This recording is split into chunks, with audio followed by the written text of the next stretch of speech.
నమశంకరాయ. భోగి పండుగ జనవరి 14వ తేదీన.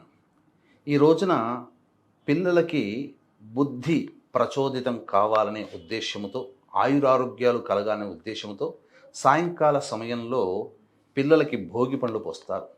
1 సంవత్సరం మొదలుకొని మ్యాక్సిమం 10 సంవత్సరాల పిల్లలకి భోగి పళ్ళు పోస్తారు.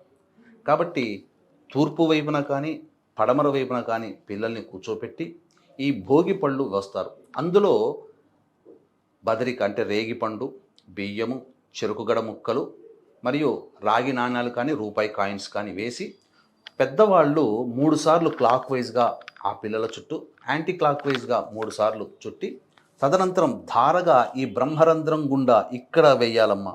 ఈ బ్రహ్మరంధ్రం గుండా ఇలా ధారగా వేస్తే ఈ బ్రహ్మరంధ్రంలో నిక్షిప్తమైనటువంటి మేధాశక్తి పెరిగి వాళ్ళు చక్కగా ఆటిజం భావాలు లేకుండా చక్కగా వాక్శుద్ధి కలుగుతుంది, జ్ఞాపక శక్తి కూడా పెరిగి చక్కగా విద్యాబుద్ధులు కలుగుతాయి, వాళ్ళకి ఆయురారోగ్యాలు కలుగుతాయి. ఇక సంక్రాంతి పర్వదిన సందర్భంగా ఖచ్చితంగా వారసులు అనేటువంటి వాళ్ళు తమ తల్లిదండ్రుల యొక్క కృతజ్ఞత తీర్చుకునేటువంటి అవకాశం, తల్లిదండ్రులకి కృతజ్ఞతాపూర్వకంగా వాళ్ళ తల్లిదండ్రుల రుణం తీర్చుకోవడం కోసం వారసులు ఖచ్చితంగా పిండ ప్రదానము, తర్పణాది కార్యక్రమాలు, వస్త్రదానము ఈ జనవరి 15 సంక్రాంతి రోజున చేయాలి.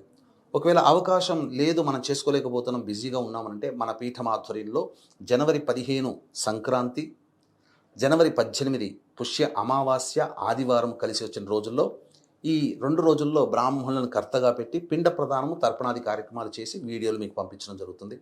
అలాగే ఈ ఆదివారం అమావాస్య సందర్భంగా సాయంకాలం 7 గంటలకి ఈ సంబంధించినటువంటి సర్వదోష నివారణ పూజలు హోమాలలో భాగంగా ప్రత్యంగిర, బగలాముఖి, రాజశ్యామల, వారాహి, ధూమవతి, శనేశ్వర, కాలభైరవ హోమాది కార్యక్రమాలు, మృత్యుంజయ హోమాది కార్యక్రమాలు జరిపించి శక్తిపాతం చేసినటువంటి కరుంగలి మాల ఇవ్వడం జరుగుతుంది. స్క్రీన్పై కనిపిస్తున్న నెంబర్కి కాంటాక్ట్ చేసి మీ గోత్రనామాదులు నమోదు చేసుకోవచ్చు.